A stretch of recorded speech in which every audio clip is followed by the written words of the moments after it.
All right, ladies and gentlemen, welcome back to Lenovo Tech World India Edition presents Dynamic Duos for Counter-Strike Global Offensive. We are back with day number 3 of this season where we have a total of 16 matches present and only five matches will be shown as of now. The rest of the matches will be conducted offline, which means that it will be a best of one as usual. Only top four will be selected and having a chance to be in the LAN event in Delhi. It's going to be an amazing one. I'm your caster for today, Bob Gusta. Alongside, I have Azora Aiden. You're going to see a new face as of now. And I've got to ask you, Azora, it's been a long time. I wouldn't say this is actually my first time casting alongside with you. So, how are you Yes. doing? And what do you think about the tournament? Oh, the tournament format looks amazing. Like I just recently joined Wabagusa, and here's the thing: Mm-hmm. I've been seeing your casting for a really long time, and you've been doing really well. So yeah, it's a huge platform for me to cast alongside you. But talking about the formats, single eliminations, like you mentioned, top four teams. Oh, look at that! They're going to be heading off to a offline event in Delhi. That was through the double elimination, which means it's going to be a power pack performance when they just land into Delhi. A prize pool of a whopping amount of 50,000 INR. Oh my god. I mean, I've Yep. seen tournaments, I've seen community cups, I've been seeing a lot of tournaments now. But yeah, this is a huge amount. Yes. Especially on a 2v2 wingman, having 50,000 INR Ooh, means for the players, it's high risk, high reward as usual. So let's take a look at the true. schedules once again for day number 3. Starting off with the first match, it'll be ELoEating versus Patel Esports. We've seen Patel Esports' performance, absolutely dominating performance on the second day. We even have FGC going up against gaming team, the RAD Syndicate versus Too Simple. Deadly Duo versus Real OGs, and our final matchup, Two Pins versus McGill's and CARA.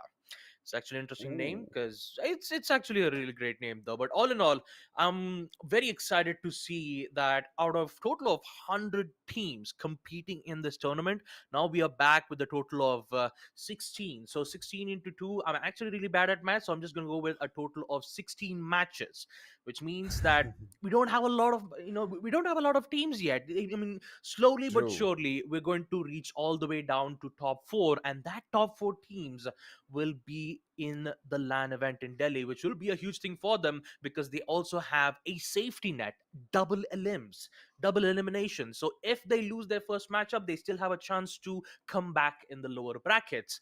And I mean, just by securing the top 4 is definitely a big thing for these teams.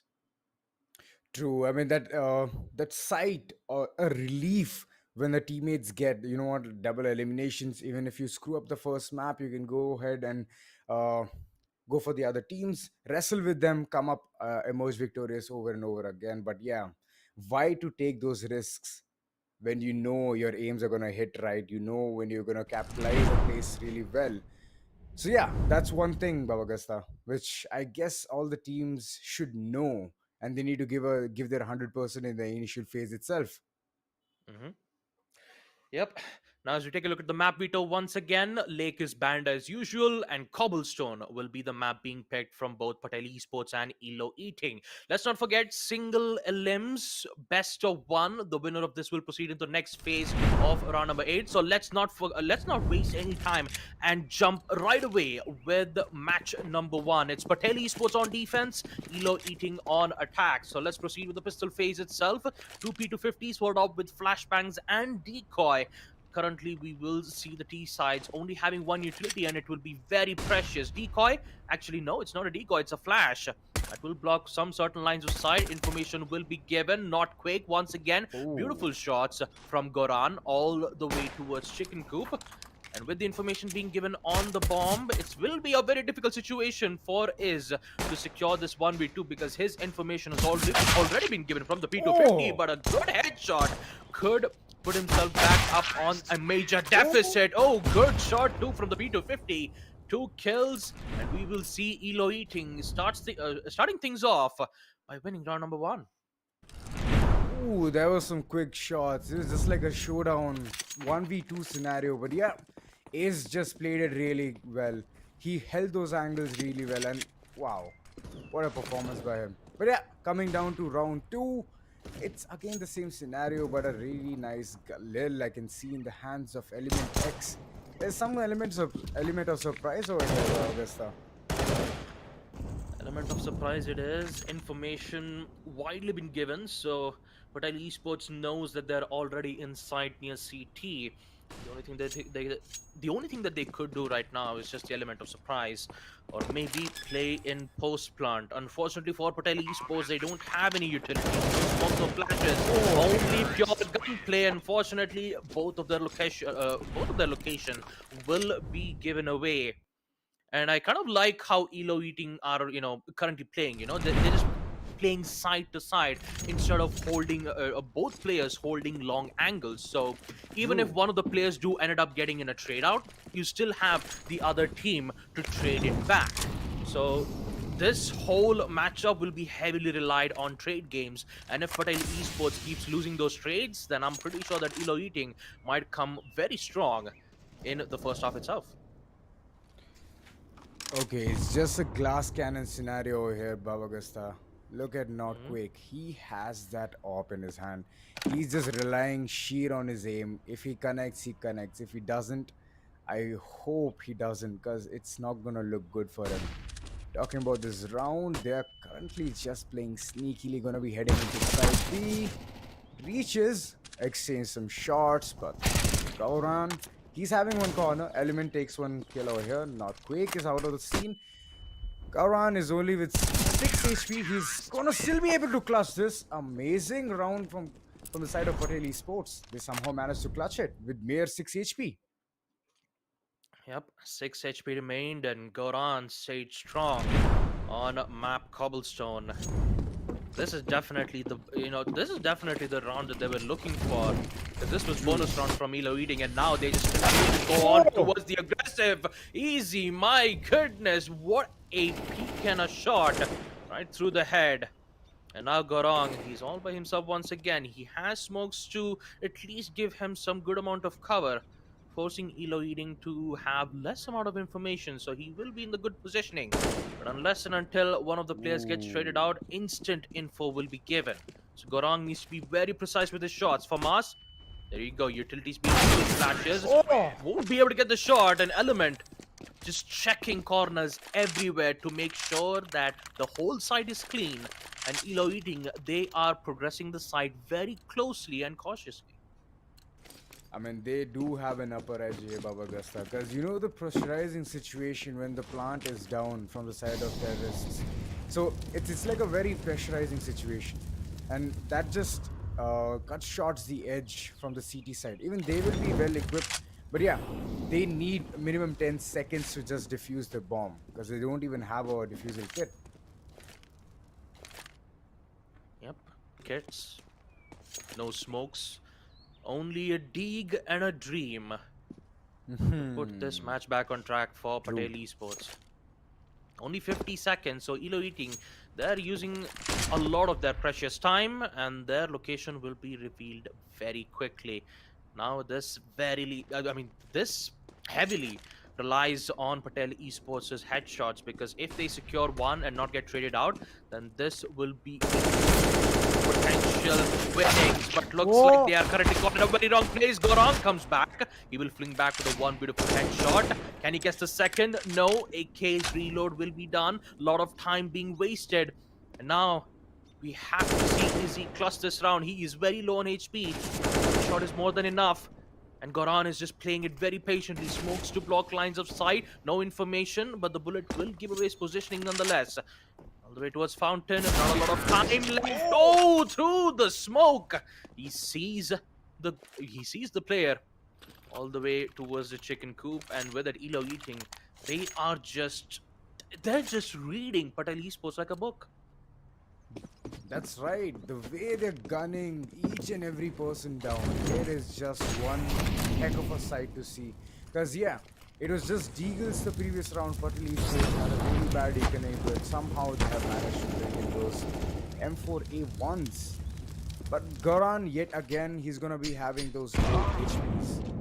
Oh, a Kobe from the side of Element X. Ooh.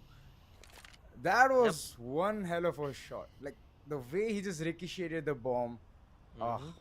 a sight to watch. A sight to watch for Elo, and definitely an unfortunate moment for Goran because once he gave away his location from the Molotov, that was it. They had the info. That grenade was more than enough to confirm the kill.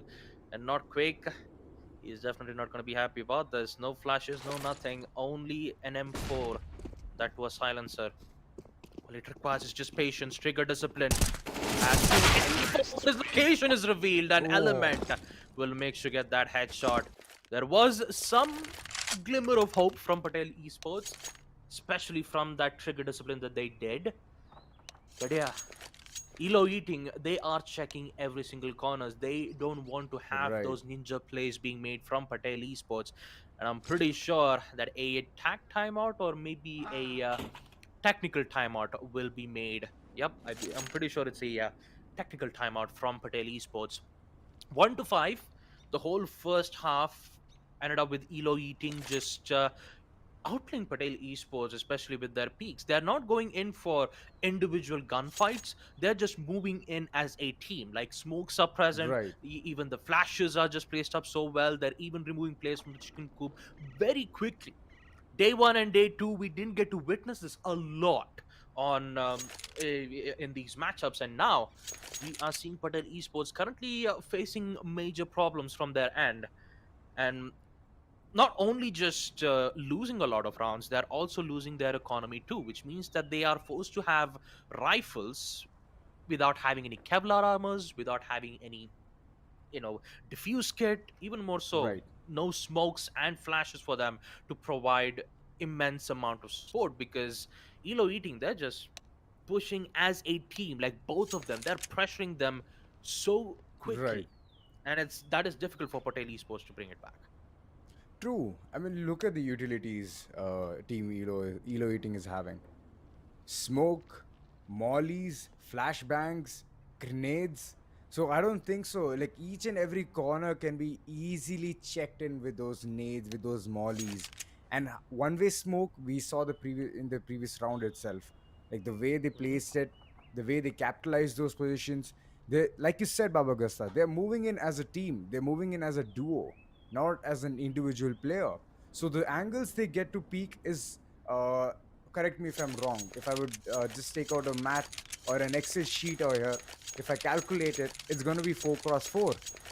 Because if one person is having the potential to flick onto all of the places wherever is going to be crucial or wherever they know the player can be waiting. So, yeah, all those angles can be checked out, and like the way the gameplays can be made, it is just Team Elo Eating playing at its best at this point. The momentum is there with them, the synergy is there with him, the callouts are being made accurately, and yeah, Patel Esports is in a huge trouble. Yeah, for now, folks, we are currently waiting for Goran to come back into the match so that we can proceed with round number 7. I believe there's only 2 rounds left before roll swap, so ELoEating, since that they're heavily relying on infos and trades, they're currently in the lead in Right. their economic growth and also in the lead as well, 5-1. But esports, on the other hand, not quite much. Currently, their defensive holds are put to a very big halt. Although they were heavily relied on gunfights, maybe it could be a best idea to use in shotguns. Maybe the Nova is very powerful on short range, even though if the T side have Kevlar armors, it's less amount of money, but it's huge risk. True. So they've got to think of a situation for that. And smokes, they could use that. They could go in for the usual SMGs, the UMP. If you get a single kill from the UMP, you get $600, True. just by confirming the kill. So they could go in for UMPs. They could go for short range SMGs. But it's always up to Patel Esports to you know see what kind of situation could it be best for them to push in, because now they know that ELoEating are pushing as a team. They're playing it according to Right. trade. They could either play fire by fire, or they could have at least one or two Molotovs to not go aggressive towards B long, force them to wait in a position, have information, and then at least try to confirm a kill or two that Patel Esports could get the advantage of. But ELoEating, I believe the pressure is getting on to Patel Esports, and that could be the main reason why they're losing a lot of rounds and making these, you know, buys that are heavily relied on making sure to get those headshots. True. I mean, the loss bonus itself here, Babagusta, it's not going to stack. It's not going to move any further from 3,400. It's just going to stay there. Like, as you said, one Kevlar plus helmet and alongside some SMGs might do the trick because they need that economy right now if they want to proceed in the further rounds. I'm seeing Hmm. them go glass cannon. I'm seeing them go without any Kevlar, any of those things. So yeah, that's not going to be providing any edge towards the enemy team. The way they're having those angles checked, it's and moreover they have the AK in their hands. So I don't think so. It's a huge win-win situation for Patel Esports. They need to somehow step up the game. Yep. Currently, folks, once again, we are still waiting for Goran to enter into the game so that we can resume back our first half matchup. So, I've got to admit, the way how CTs took care of the situation on Cobblestone, yes, they were very Right. confident with the kills. We even saw Notquake, get those two important kills. But like I said, that either required SMG or play fire with fire. If they're playing according to trade, True. even the CTs could also do the same thing and try to contest it as best as they can. But True. once again, folks, we just have to wait because Gorang just had an unfortunate disconnect. So we had to take a little bit of time. Time will be given to them, but not a lot.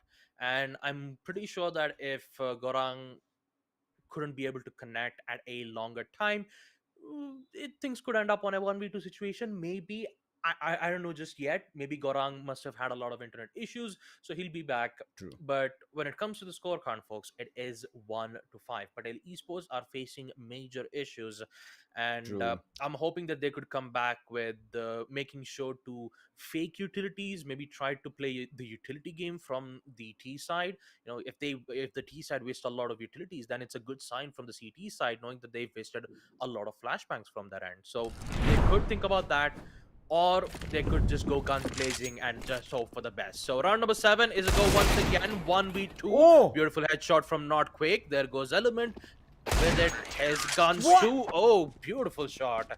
There you go. That's exactly what Patel Esports needed. And yeah, once again, the worst was expected. It will be a 1v2, folks. Unfortunate, but Notquake is all by himself. Oh, the way he played the previous round, Baba Gasta. I don't think so. He need a teammate. He's just going guns blazing with those deagles, hitting those one taps, suits, shots, and oh, Elo eating. They would have felt the impact. They would have felt that ground and pound which we were talking about from the side of Patel Esports. But yeah, 1v2 scenario, AKs in both the sides. Which AK is gonna be emerging victorious? Because one side it's only one person who's gonna be spraying and praying, but the other it is gonna be a perfect trade game. Even if they play it in that way, they're still gonna win this Babagasta. Yep. But also, then for Notquake, having info is exactly what they want. So a minute footstep sounds or maybe the usage of utilities could help him predict, or should I say understand their locations properly, and not Quake making Ooh. a huge decision of going all the way towards aggressive, which means that he will heavily rely on post plant. The time is of the essence for him. Only 50 seconds. Finds one. Won't be able to secure the kill. Smokes will be there to drop by the side. Element will proceed with a pre-fire. Won't be able to get a kill. Gets that perfect timing to fall back at the right time. Perfectly lined up. He gets one. Doesn't get the second, but a lot of damage has been dealt.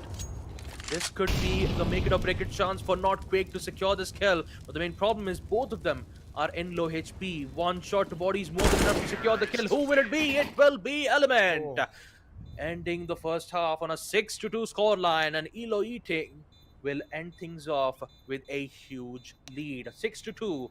And now the role swap will commence. ELoEating will be on the CT side.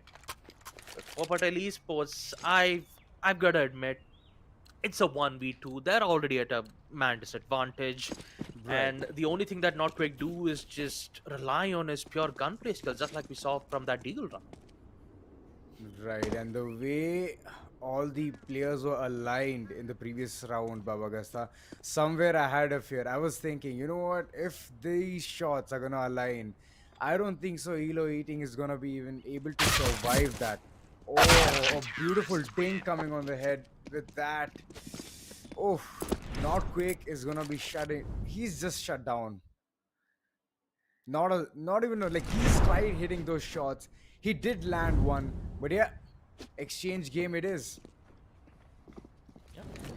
Exchange game, damage drop off from the Glock. It's a very it's a very punishing gun, but it's very strong on True. close encounters. For Not Quick, the Deeg might help him save a few rounds.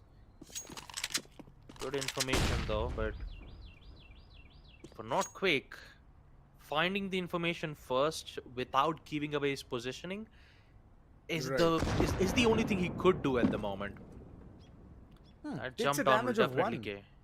Yep, it did, but I think he will be alive for now. Not Quick, on the other hand, is just heavily playing on info, and that info will be given very quickly. So for ELoEating, they just have to play this patiently, wait for him to arrive at the site. Because Patel Esports, they are the ones who needs to plant the bomb on the site. Info given, headshot to Element, and I'm pretty sure that this will be match point for ELoEating. Such an unfortunate circumstance that Patel Esports are in, but it is what it is. We did give them a lot of time for Gorang to come back, but unfortunately, sometimes, connectivity issues can happen. Right, and with that, they are paying a huge toll for it, Baba Gasta. It is a one-way-two scenario, and the way we could see those previous rounds, the shots being landed, those peaks being tag teamed, in fact, booster spot to be seen, and the way Elo Eating is playing right now is just that they have an upper edge. But yeah, they're capitalizing it really well. It's an unfortunate event for Patel Esports to have a single player alive. But yeah, it won't be for long. 7 HP on the board. Peeking, but Eliminate X is gonna be shutting him down. With that, Elo Eating has won this round. Yep. And ELoEating will have a higher chances to be on the top four. So congratulations for them and for Patel Esports. And unfortunate circumstances. You guys did a Right. good job on the previous matchup, which happened yesterday. It was a great matchup on map Cobblestone. But today, though, since the side since the opposition side were heavily relied on trades and played together, it was very difficult for them to dismantle it, and evidently did ended up losing the round. Unfortunate for Patel Esports that they had to bow out of the competition, and for ELoEating, they will be happy about this performance. They will secure map Cobblestone. It True. was a very close match for them, and they'll be happy about this result nonetheless.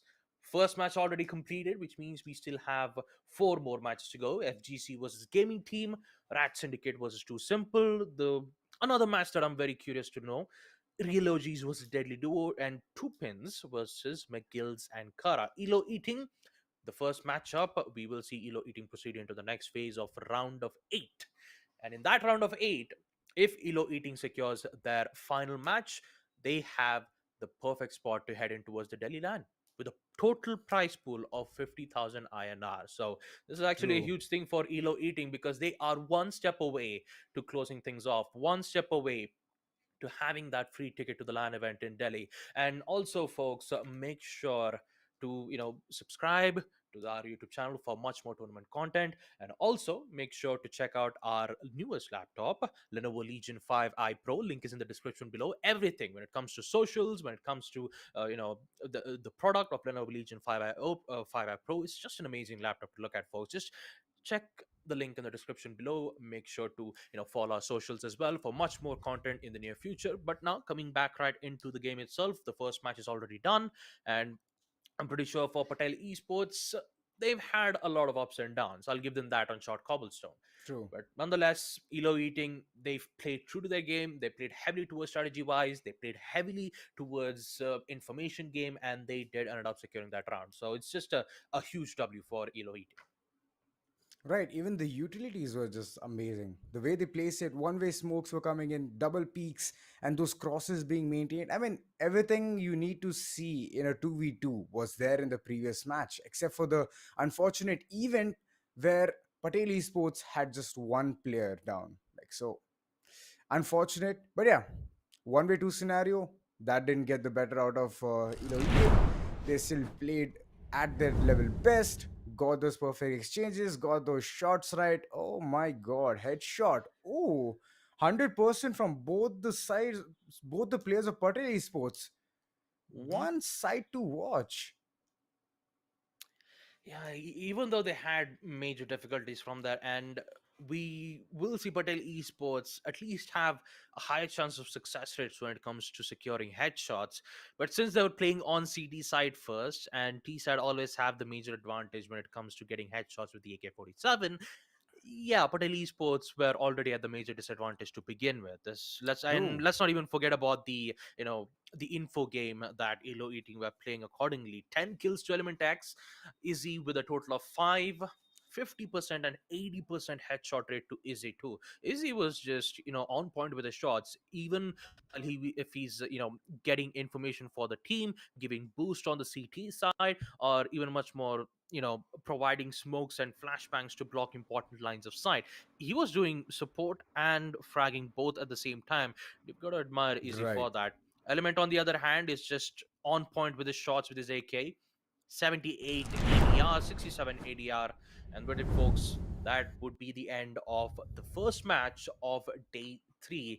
Dynamic Duos Counter Strike Global Offensive. We still have four more matches to go, and the second match will be none other than FGC versus Gaming Team. So, very excited for that. I'm also hoping that we wouldn't get another cobblestone once again, because let's face it, we've seen cobblestone again, we've seen short dust, and at this point, I'm like, would we see Lake? Would we see Boyard? Would we see Map Chalice? Because those three maps are currently the ones which we haven't seen just yet. We did see Boyard 1 on day number 1, and we won't be, heading off to the break once again, folks, Right. because second match, we are quickly heading back to FGC versus Gaming Team. So starting things off, it will be the map vetoes, best of ones, and I'm just fingers crossed, hoping that we won't see another cobblestone again. I mean, it's a comfort zone, Baba Gusta. Hmm. Every team likes to play certain maps, and well, it's a BO1, so why not choose the best map which they really like and hold those angles off, just like we saw in the previous match itself how ELoEating was playing. They did their best, but Patel Esports equivalently just single-handedly, not Quake was getting his work done. He was getting those deep shots accurately done. But yeah, at the end, comfort zone is what I'm talking about, Babagasta. Every team has one. And yeah, I do want to see short dust because I'm a huge Dust 2 fan. Hmm. I mean, I still remember back in the CS 1.6 days, there used to be D Dust and D Dust 2. And Short Dust is basically D Dust 1. The only difference is Right. that it's only one particular map. Oh no, it's Cobblestone again. Why do I have to jinx it every single time? It's Cobblestone once again, folks. Day number 3, match number 2. I mean, at this point, this whole day could be a Cobblestone match. I mean, we could have that or maybe not. But Boyard was the first map which was banned from Gaming Team, and FGC proceeded to ban Lake. Let's face it, no one wants to play Lake. We've seen Lake being played on Arms Race and Demolition most of the time, Right. and the way how short range the gunfight is, especially in towards the house, with 3 floors, one being the basement, one being the Hmm. first, and the second floor. All three of them have much more. Confusion and difficulty when it comes to getting audio cues. So let's head on in to match number second. It's FGC versus Gaming Team. FGC will start things off on attack, and also let's not forget UFO is playing on Gaming Team. Would you look at that? UFO. Man, it's been a long time since I've seen UFO being, UFO playing CS:GO. But man, it's just a sight to look at, and I'm really excited to see what's going to bring on Cobblestone. Ooh, I hope it's gonna be something interesting, Baba Gasta. The hype will be real. Like I know I'm missing something over here, but yeah, I'm very interested into how this player is gonna be tackling all these 2v2 scenarios. Let's look at that. A nade being popped off. Is this spot on side? Oh, me poor. He just shuts YM down. YM is not gonna be here anymore. But Meepo, 9 HP.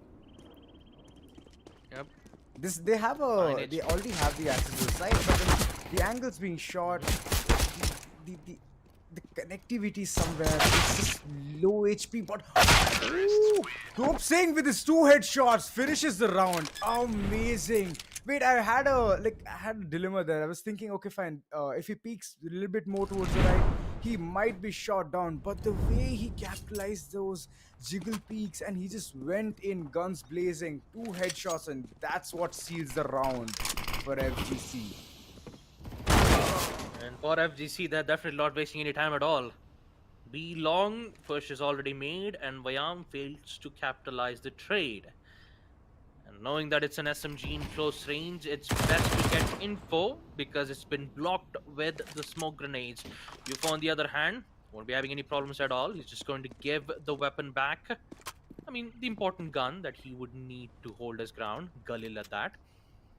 The biggest Ooh. question is, they have info once the smoke starts to dissipate. There you go. Vayam gets one, but a trade is a trade, and gaming team will fling back. Equalizer it is, 1-1. UFO, although he was good, I mean, he did give information for Moipur, so everything is Yeah. well. Utilities galore for gaming team, but the same cannot be said for FGC because that frag grenade will deal major damage to Vayam, and that is painful to Oh. watch.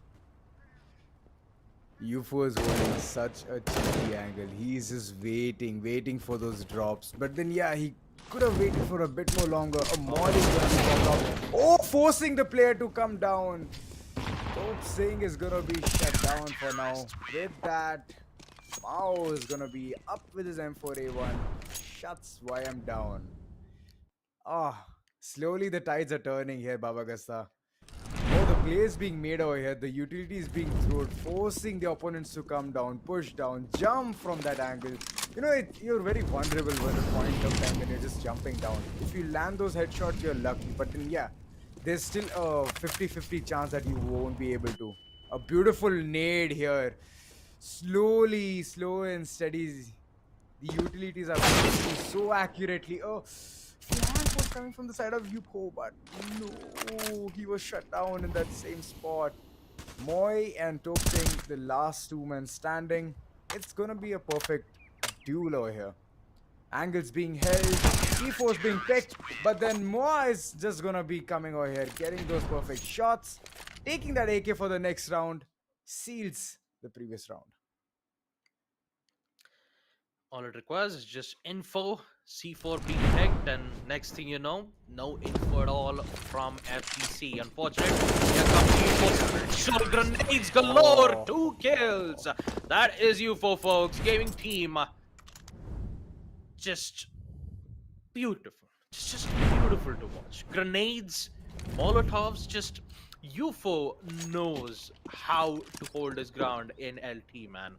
It's just so beautiful to watch. And again, if this grenade lands and deals major damage to Vayam, in which it does, forcing him on very low Chips off. HP, higher chances to secure 2 body shots at that too. Pop flash won't be able to secure the shot too. Unfortunate that he will miss that opportunity. Once more flash to see whether he's going to flash UFO away. Oh. No, he's going to fail that 1 second. UFO is unstoppable, folks.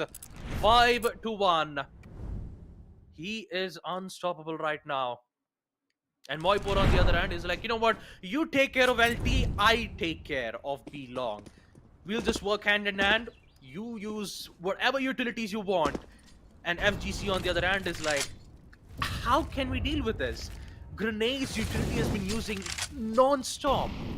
they're wasting a lot of time. And for FGC, once the molly comes to dissipate, they would only have a minute left. And UFO, he has no fear at Oh, all. My God, look at him. Just no technically an fear. ace, He's like, yeah, I Babagasta. know that there's that. Yeah. I mean, this is the second time we're seeing two 2Ks. And yeah, you're absolutely right. It is an ace already for UFO. 50 seconds and Top Singh, it's just he has utilities. He could use it for maybe flashes and Right. grenades, but I'm pretty sure that UFO expects it at this moment. He knows that once he throws the grenade, his location will be given away very quickly, even if it's a pop flash. Here you go. UFO Oh, patiently waits. Topsing on the other hand, I can see the fear that he has, but no, he actually gets it. This is looking good. 20 seconds left. He just needs to secure one kill, and that is more poor. Smokes blocking lines of sight, but that ends up in a one-way. Oh no, that's not gonna look good. Information will be given, but Mopo still has the opportunity. Topsing, very low on HP, secures the kill. 6-1. We've seen Topsing's performance on day number one, just great when it comes to securing kills, but this time knowing that they're going up against players from VLT, it is definitely a tough one, but at least a good thing too, because they're definitely having a fun time too. I'm pretty sure FGC, they could learn a thing or two from UFO true. and Mapur, because the amount of no fear sense, no fear game sense that they have. And I'm pretty sure, is that UFO coming in from the flank? Yes, he is. Don't tell me he's going to go in for the knife. No, no knife. Just securing the kill. He doesn't want to give away. He just doesn't want to use the knife yet. But come on, I actually want to see the knife being made. Oh no, UFO. That is definitely going to hurt. But in the end, Moipur is here to save the day. 6-1. Actually, 7-1. FBC are currently in a major deficit. Second half, they'll be on a CT. And I've got to admit, the amount of the performance that I see from U4 is just such a breath of fresh air. I just love the utilities. I just love the weapons that they use, man. True, and that too, he was using the terrorist side most of the time. Most of the time. And look at Moy. The way he's pouring all of his bullets down on the enemies, it is one hell of a sight to watch because this rush was just so accurate. He knew a player might be holding on to fountain area. He just knew the statue place is gonna be guarded, and the way he just rushed in with those Glock shots, amazing round, and he just sealed it. Shotgun to hold that drop, Baba Gasta. Shotgun to hold that drop. But yeah, Yep.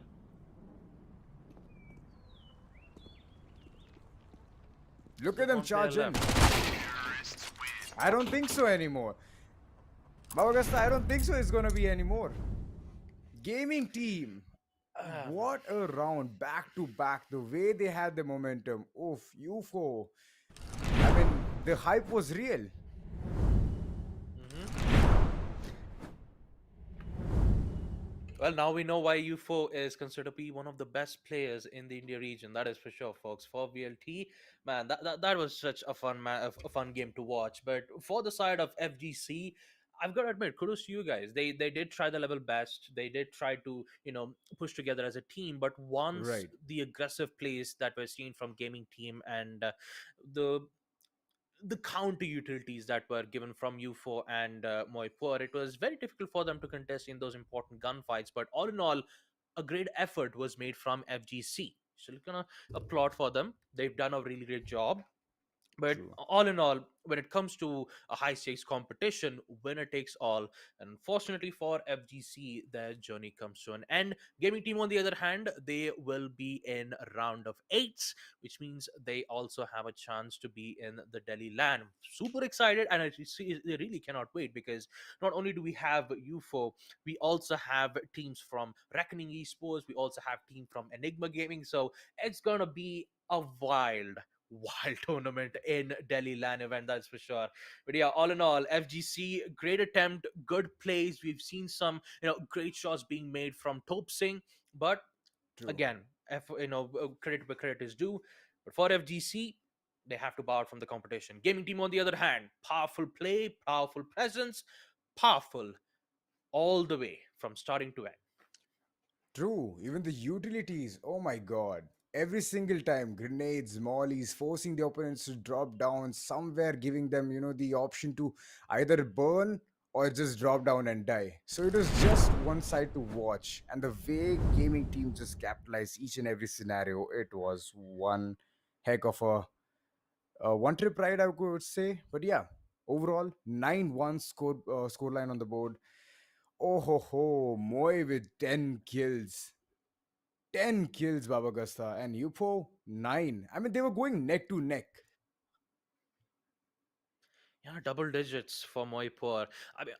I mean, he was there for the trade game nonetheless. I mean, if UFO goes down, Moipur is still there. He'll at least be able to clear things out without facing any issues in the site True, itself. And then Top Singh and Vayam, they did all they could. But once again, it was just difficult to contest with those gunfights, especially the grenades from UFO that's been true, dealing major damage to them, forcing them on 50 to 25 HP. Very difficult, especially when you're trying to contest in those 50-50 gunfights, because once you throw that true, nade and that grenade connects, that 50% goes all the way to 0 to 100%. And UFO had 100% win range when it comes to those gunfights because of those important true. utilities. So we'll take a quick break and we will be back with match number 3, which will be RAD Syndicate versus Too Simple. Don't go anywhere.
Hey, we can run away.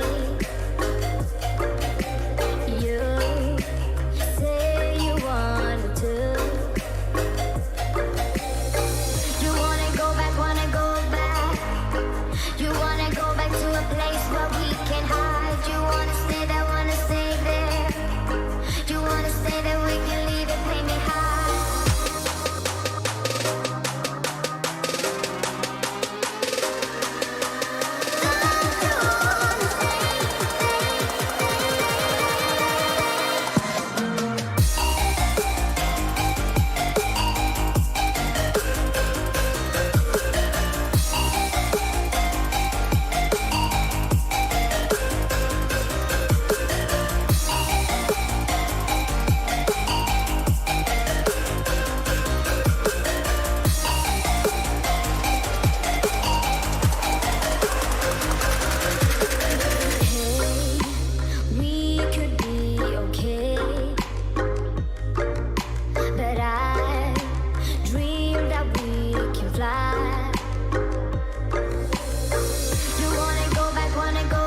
And welcome back, ladies and gentlemen, to the Lenovo Tech World India Edition presents Dynamic Duos Counter-Strike Global Offensive. And it's going to be your boy Aggressive now on the side of Babagusta, bringing you all of the action and all of the hype for this entire tournament. It's day number 3. Day number 1 was good. Day number 2 was even better, but god damn, was it incredible now, wasn't it, Baba? Yeah, Peggy, I've got to admit, the matches that we've had right now, ELoEating versus Patel Esports, FGC versus Game Team, was definitely a sight to look at, but the only downside was that we just had Cobblestone 2 matches in a row. So I'm just Almost. hoping that we'd get a different map. I'm just hoping for a different map, maybe at least Short Dust, maybe Lake. I know people are going to ban Lake the instant they look at it, so it would. At least I would like to see Chalice or Boyard. I would like to see those maps. But talk about the schedule here, folks. Match number 3, it will be the RAD Syndicate versus Too Simple. We've seen Too Simple's performance back in day 1. Their spray transfer was just an amazing sight to watch. Now, going up against the Red Syndicate, the most interesting fact would either be the map vetoes and the way how they would go with the teams. Would we see them go heavily, utility game wise, or would they just go guns blazing just like they did in day 1? You never really know when it comes down to teams like this, now do you? Think about it like this: top to bottom, all of these teams, they have the potential to make it. Now we are going to be seeing 2 teams that we know can make it big. I was not expecting RAD Syndicate and Too Simple to go up against each other like this and not make it to the top 4.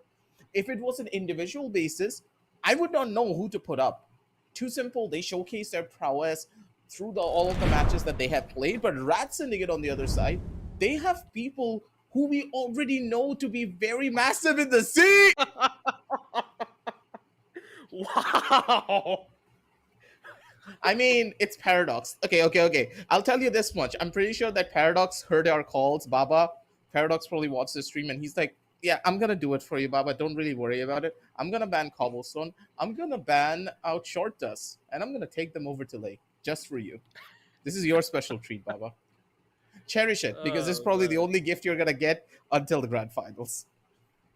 Yeah, you're absolutely right. I mean, I don't know what to say, Red Syndicate. Thanks for letting us for map Lake. This will be the first time in the dynamic duos for CSGO where we'll be seeing Lake being brought out.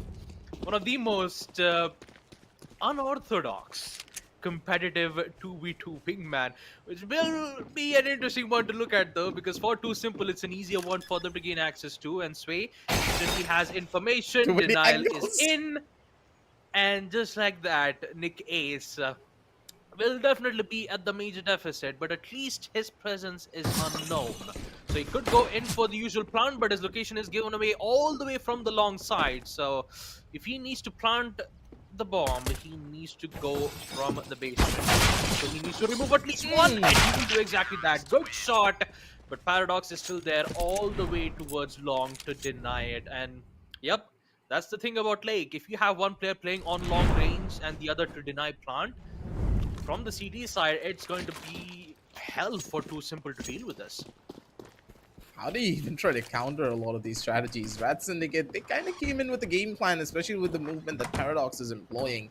Gotta be worried about a little bit more when it comes down to this particular map. A lot of different angles that you need to think about, and Nick Ace, it's not gonna work twice. He's so good when it comes down to the adaptability, and now Sway, she's up for this clutch. Hopefully she's gonna be able to get this spots out. One, the spray does not connect. Down to only 12 HP. Has the FAMAS in hand, a very powerful weapon. But timing is everything. He's gonna be able to find the first smoke. Nick Ace is just way quicker on the trigger. 1-1, and Too Simple, they're ready to play. Yeah, that was 2 shots to the head with the SMG. And still Sway survived while ending up securing that kill. It was just... whew. Close encounters once again for the RAD Syndicate. Simple. Their shots are looking so pristine right now. And Sway once again at a major deficit. Smoke block back inside. Oh no! Sway! Oh man. That's a Nico moment right there. Trouble, man. That's a Nico That just moment. spelled trouble. Yep. an eco moment. For a moment there, Sway was about to secure the kill, but yikes, that is definitely that's definitely hurts to see it. But I'm quite surprised to see how well Too Simple have adapted to the situation, because we know that we know it's late, but still gotta worry about the players too, especially from their raw mechanical skill. And Sway once again left in a 1v1. This time he still has a chance, but the problem is he doesn't have any utilities to provide him good information or a proper follow-up with. He should be good for it. This is a general idea of where Spawn could be, and what a massive swing out. Sway. She knew exactly what she needed to do. Got the information early, already knew the exact same position, creeped up slowly, went in for the wide swing, and Spawn was none the wiser for it. There's too many different angles you need to worry about on late. You need to get yourself into the building ASAP. Otherwise, you're just caught between a rock and a hard place to try and survive this. Spawn sitting in his own spawn with this up in hand, maybe looking for a kill, but expecting a little bit too much. Position now given away, and the minimap's gonna give the ping away too. They know exactly where he is. But the real question is, how do they break into the building? It's not going to be that easy, and Paradox all the way at the very top. Now, this could just be an issue. We know how awkward engagements can get by playing Dangerous on maps of this large of a scale. That looks to be a pretty one-dimensional approach. Too simple. They're stuck now. Not really a lot of angles that they can play for, and Nick Ace down to what? Only 23 HP? I don't think he has an answer for this. Never mind. I spoke too soon. 30 seconds. 30 seconds, and Paradox just has to play accordingly to time. He knows that he doesn't want to give his positionings away, so once he hears the sound of the click, it's more than enough to secure the kill. Oh no, just smokes used. Just beautiful patience. Just great patience from Paradox. We're just waiting for the right moment for Nikkei to proceed with the plant. He was going in for the smoke plant. He thought he was playing all the way towards long. And that's the thing about Lake. You could go all the way above and beyond towards the long's end to remove the players planting the site on A, but there's a huge risks involved. So the whole map itself is huge risks. And Too Simple, they decided to go in below the water level where his location was already given away, especially from the water sound that it gives. But on the bright side, RAD Syndicate still getting control, and they have a good amount of information in which Paradox could have got that information, but turns out it's been picked out. The whole control of the house is in their hands, which means that it will be post-plant. Only a minute left, and that minute could be the make it or break it moment for Sway to secure this 1v2 clutch. Not gonna happen. Spawn's gonna remove that out of the equation, and an equalizer will be made. 3-3. And oh boy, it's been a long time since I've seen a 3-3 equalizer in this tournament, aggressive, because usually we'd expect to see 9-1, 9-3, maximum 9-5. But yeah, but it's going really could close. Be a very close round. Yeah, it's going really It will be, because both of these teams will not have set strategies right for this particular map. There's a guarantee that there needs to be a lot of adaptability, and we're seeing new positions each and every time. Now someone's sitting on the roof, waiting for a person to come in. That's the thing about Lake. It's always just unexpected. And talk about unexpected, Paradox just blows Spawn's head. And just like that, they have control on the entire building. All it requires is just information in which Nick Ace's position is still unknown. You could get the best end once he hears some of the noises being made from the doorway. Now, RAD Syndicate knows that Nick Ace is currently in the site, but they just don't want to give their positionings just yet because of how close encounters that positioning is. And how much of a chances that Nikkei could end up winning it. Oh, huge drop from That's Lake. a lot of sound. Yeah, a lot of sound, and Paradox hears it. He's gonna give the location to Sway, but can he get the timing right though? Still has the 5-7 in hand, providing some distractions. Could be more than enough. Oh, sees the head. Paradox. Actually, no. I'm really sorry for that, but a good wall bang though from Nikkei. and CT just wins accordingly to time. Okay, I just panicked myself. I have to apologize for that, on my behalf, because for a moment there I saw one of the CT side and I thought it was Sway who was, I just got confused. But nonetheless, in any case, a good wall bang to secure that kill. It's about to go in for the Yep. plant, but all Paradox had to do was just play accordingly to time, and they'll be the ones to put themselves in the lead. Standard though on the engagements, and god damn it, Paradox, you gotta stop. Guy's aim is so crispy, and you know that he put in the hours and he put in the practice to get his old form back. This is Paradox, not in his prime, I would say, like getting close to it at least. He's hitting shots. He's so self-aware of every single angle, and look at him playing like a rat. He knows what he needs to do to go in for a win, and he's playing this map down to perfection. All sides covered, and he can pretty much see everything. He has nothing to really worry about. While on the other side of the spectrum, Spawn, he has to clear what, about 1,000 different angles before he can even get himself into the building. Yep. There are so many angles that Look at this Spawn guy. needs to take care of, and just Paradox is like, "Oh, you're there. Nice to see you." Just removes Okay, him out. now just like is where that, it's the going to be first really time. difficult. Yep, because it will be RAD Syndicate going on attack, so it will be a difficult choice for them, but we just have to wait and watch, see how this pistol round goes out well for them, because time is of the essence, and they have to secure post plant no matter the consequences. So they only have two choices. One, they would either remove two of the CT side or just force them on a post plant, in which they're going to do exactly that. Paradox. My God. Who needs strategy when you have aim like that? What the hell?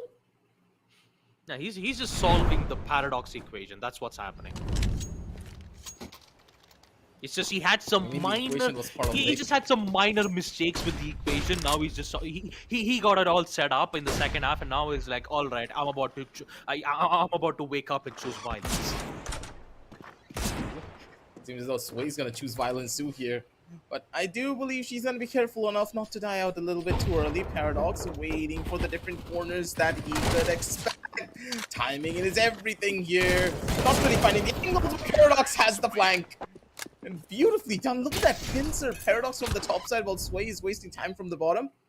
The strategy was perfect. And the members of Too Simple were none the wiser. Because they couldn't kill Sway. They should have just pushed her and then found the kill that way. But they were afraid that Paradox was right close by for a trade. But instead, Paradox opted to go in for a flank. The RAD Syndicate. It seems as though they had a game plan set before they even got into the game.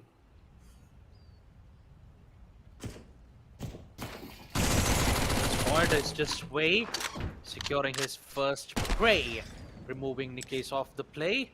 But still, you gotta be careful, Spawn. Still a 1v1 though. With the Galil in hand, Spawn has the upper hand when it comes to weaponry, but the SMG is very That rhymed powerful for in a close reason. range gunfights. That actually did rhyme. I actually just rhymed all three in just one word.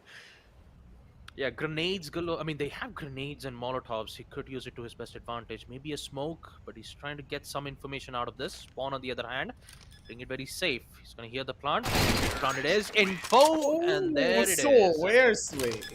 Just flicks, and he swishes. Match point. 8-3.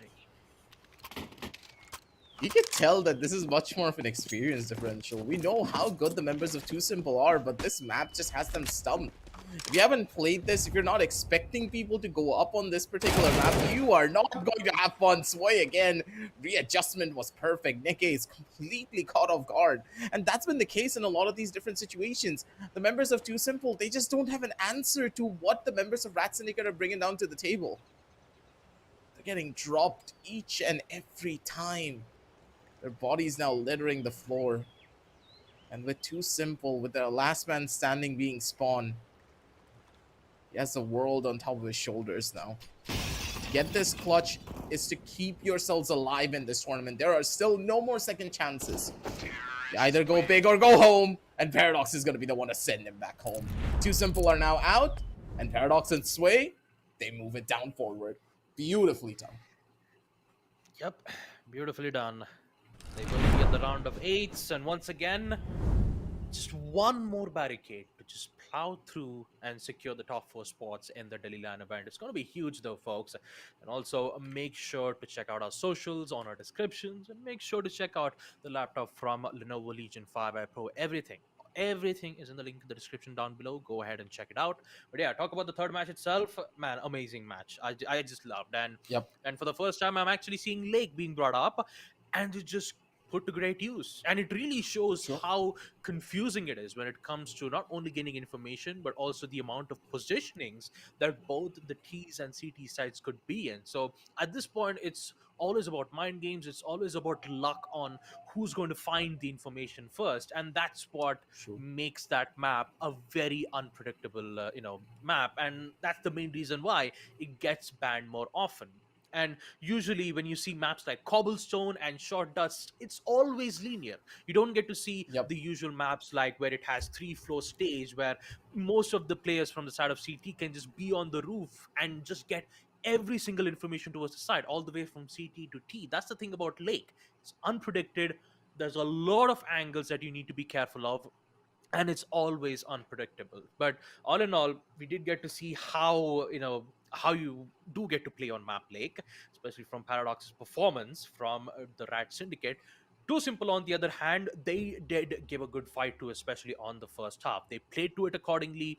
They were, providing a lot of great pressures. They were playing, accordingly towards information. But Paradox came out strong when it comes to his gun plays. And if you take a look at the scoreboard itself, it just stays true to his name. 12 92%. kills.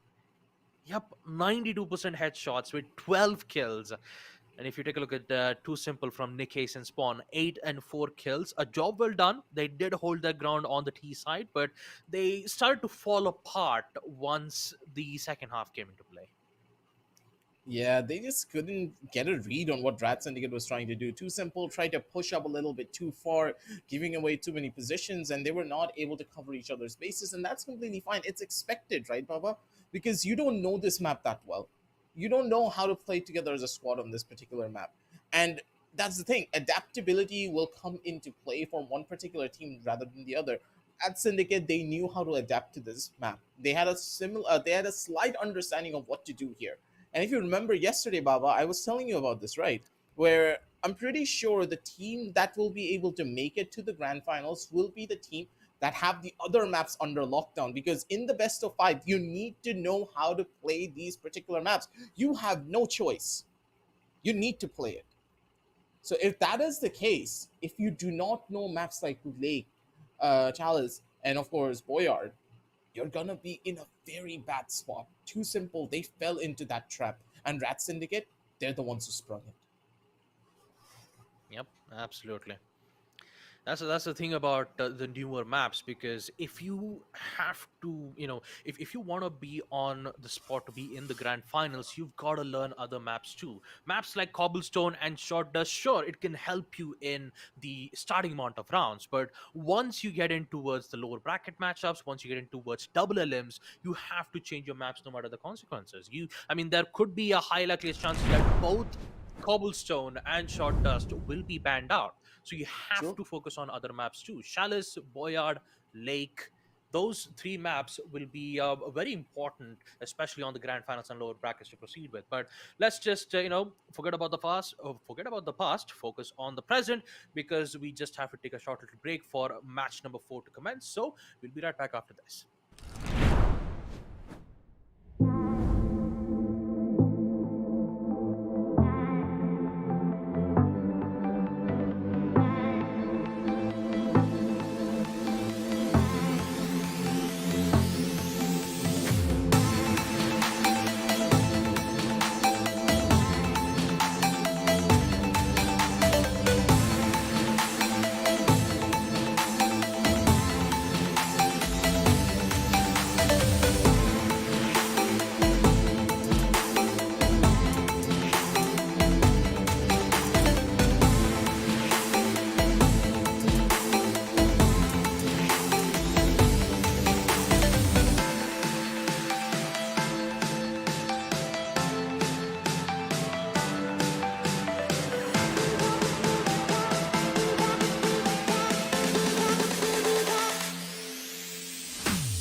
Hey, we can run away.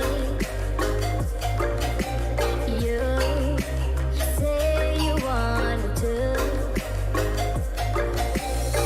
You wanna go back, wanna go back. You wanna go back to a place where we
Welcome back, folks, to Lenovo Tech World. India Edition presents dynamic duos for Counter-Strike Global Offensive. We are back with match number 4, which is going to happen between Team Real OGs versus Deadly Duo. We had 2 matches of Cobblestone, one surprise match on Lake, and now I'm very excited to see what match number 4 has in stores for us. So, aggressive. We've had match number 3, an amazing match on Lake.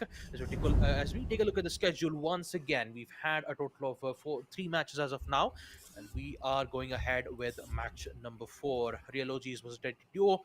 What are your thoughts about this? We haven't seen both of these teams. We saw them on the schedule, right, about like one or Mhm. two times, but sadly, none of their matches were able to play it on stream. But when you think about it, right, they have actually made it through over to the round of 16. So they deserve to be here. It's a guarantee that both of these teams, they know what the hell they're doing on towards the server. And as we head on down over to the map video screen, it's going to be generalized cobblestone. Back to our good old home. And I'm going to push you into the Mhm. chicken coop and lock you in there for the rest of the day. Oh no, not the chicken coop. I mean anything but the chicken coop. I don't. All right, I'm just making a joke. Don't worry about that, folks. But yeah, Cobblestone will be the map once again for us in match number 4. I can understand why we've already had a talk at the end of match number 3 saying that Cobblestone, even though it's effective on best of ones, when it comes to best of 3s and best of 5, you have to be careful on other maps as well. So let's just head on into the match right now. As with the knife rounds coming to an end, Real OGs will make a decision to head in towards the T side, and Deadly Duos will be on CTs first. Starting off with the pistol rounds, it's always the pistol rounds that would make the difference. I'm pretty sure that Real OGs are definitely going in towards the aggressive bullet. Beautiful headshot, removing Thunder off of the play, but can he take out Jaeger? He's currently in a low amount of HP, but he will still survive.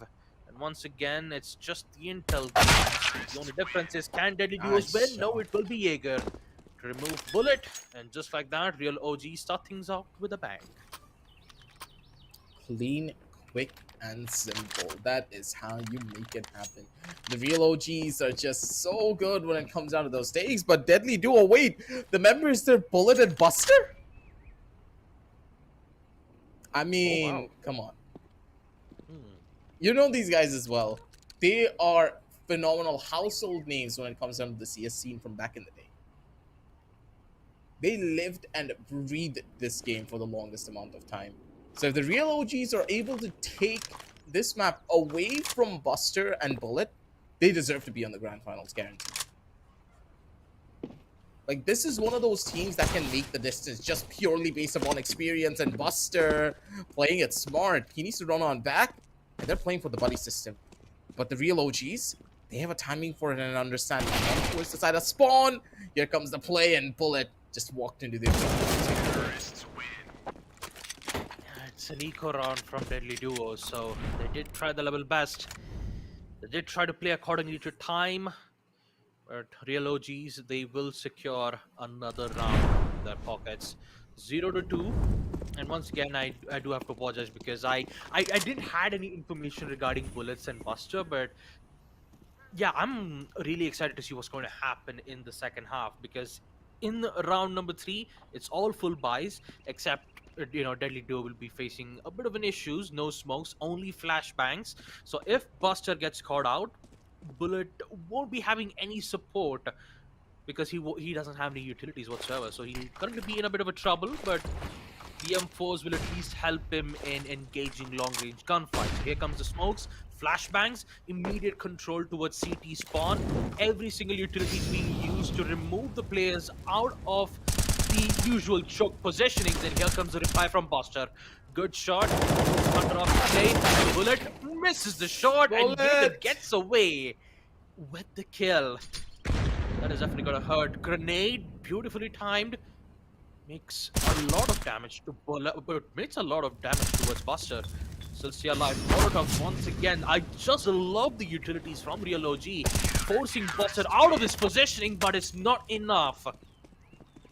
Duo will strike back as they will reclaim round number 3 in their hands. That chicken group is just so difficult to break into. You need to have a smoke present for it coming in from catwalk, but with your player already dead early on in the round, there's not much that you can do to try and even break through that quickly. I love the play coming in from the members of the Deadly Duo. Nate to try and slow them down so they can rush through the smoke. And because the smoke came in right on cue, that's gonna be even better. Bullet catches the player before the flash completely pops out. Goes in for the swing. That's a dink. And one more to the face to finish everything off. Flash in hand, swing out from the side. Already can hear everything. And Buster's there for the finishing blow. Nicely done from the Deadly Duo, living true to their name. They know how to play off of each other. As soon as they got the rifles in their hand, the dynamic of the team completely shifted. Man, it was just a one-at-a-time moment where we saw both the smokes and the grenades. Just timed it so well. That really put real OGs off guard, and once again Buster catching Thunder with a wall bang in upper tunnels. It's gonna force Jaeger in a very difficult situation though, once again in a 1v2. And yeah, I'm still confused. Is it Jaeger or is it Jagger? That's the biggest question. But Jaeger, nonetheless, Jaeger. we will see a headshot from Bullet. You I know mean, Aaron Jaeger? you have, I mean, you have Jaeger and also you have Jagger. The main reason why I'm saying Jagger is because you have a song that says moves like Jagger. So, I'm just, You're an old school Yeah, Adam Levine pronunciation fan, I is get nice, it. yeah. Ooh! Bullet got caught with his pants down right there. That was a really fast rush coming in from the real OGs, completely catching both of the players off guard. That has gotta hurt, but at the same time, are you really unhappy with that loss because you're able to upgrade over to an op? Now, this is where real OGs will truly be tested. This op can cause a lot of damage if they're not careful. And Bullet, he's the one who's handling it. That what a risky position to be in. Usually you'd see an op being played from, all the way from chicken coop. That's exactly where you put me in lock. But he's currently playing at a very close, a very tight angle, in which now he's just gonna fall back to his usual location because he knows that real OG loves taking control of CT spawn. So they just have to figure out a way. Nade deals some major damage towards Buster. A lot of utilities being dumped towards lower tunnels, but Buster is still alive. Buster! Almost gets the confirmation on the hit, but he'll just dings a lot of That's a damage. whiff. But, That's a whiff. yeah, it is a whiff, unfortunately. But on the bright side, he's wasted a lot of utilities. So Bullet, 2 flashes. This could be the key for him to clutch this round. Possibly. Bullet. The world's now watching you. Can you step up to the plate? Yes, he can. Good for the first. Good for the second. Bullet. Beautiful when it comes down to the flex. The man just does not miss. He lives and thrives over situations like this. Deadly Duo working up a storm. Nicely done, man. Bullet is just so good when you give him the opportunity to shine. And he's showing exactly what he can do on the server. Such risky. I just love how risky Bullet is with the off. Like, would you really be in that spot? Would you really be in that spot? If you're that confident, why not, right? Yep. Confidence is key. It just brings me back to the Kennyest moments of our plays. It's just love to see their shots. 5-3, second half. Man, real OGs. What's going to be their response? It's gonna be tough to go up against here. Real OGs, they're looking to be a bit more aggressive here on these engagements. Crosshair placement was good, but Bullet's taking a good chunk of damage over from the other side. The dig comes in from the Glock. Sends his aim up into the sky, and Buster's gonna be good for another. It's a 1-for-1 trade. 2, 1 versus 1 on towards the side. The Glock Bullet's not really reaching. Buster's taking so much damage with Buster. Still peeks down and gets the headshot regardless. The man just doesn't care. He's not showing any form of respect. Normally, when you're that low on HP, you want to play it slow. But Buster's like, nope. I'm going to take the fight. I am that confident and ready that my aim is going to be able to shut you down. And with this, they're just gonna keep up the momentum and the pacing. Bullet maybe going a little bit too far there on the engagement, and Thunder with the timing is just way better. Expecting the utility to come out, the real OGs playing it so well and understanding what exactly the members of Deadly Duo really love to do. Yeah, but 5-7, such a dangerous weapon in close range. You don't have to worry about, you know, the recoil itself, because 5-7 has great accuracy. The Molotovs, though, didn't exactly what ELoG expected that to happen, and that would force Thunder to contest the lower tunnels.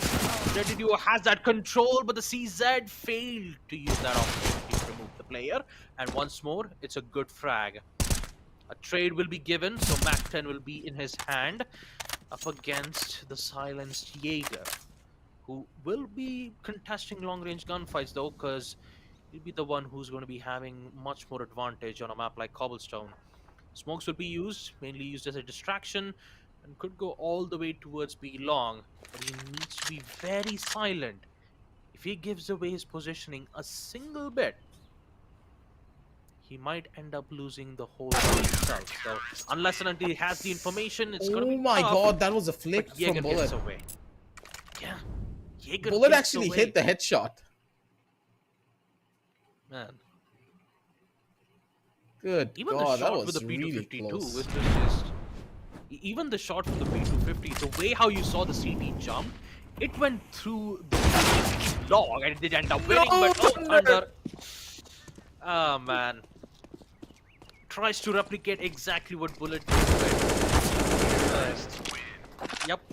Ends up getting a headshot with the AK-47. 7-5. 2 more wins required for Deadly Duo to proceed to round number 8. I mean, on round of 8s for tomorrow's match.